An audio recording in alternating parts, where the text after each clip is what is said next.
আমরা এখন সুন্দরবনে একটা গ্রামে ঘুরতে এসেছি। দেখেন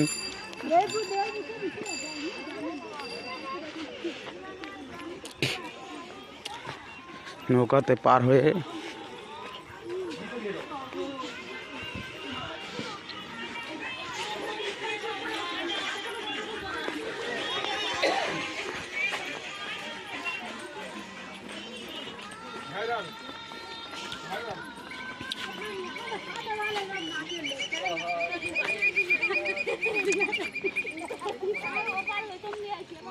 সব এক লেভেলের গাছপালা। সেই সুন্দরবনের যে গাছগুলোর উপর থেকে নিচে শোকার পড়ায়।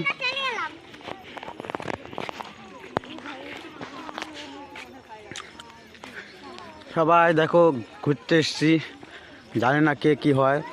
দিদা আছে, পিসি আছে, একটা ছোট্ট মিষ্টি শালি আছে। হাই গাইস, আমার মেয়ে বলছে হাই গাইস। বলো বলো বলো, আমরা কোথায় এসছি ঘুরতে? ঘুরতে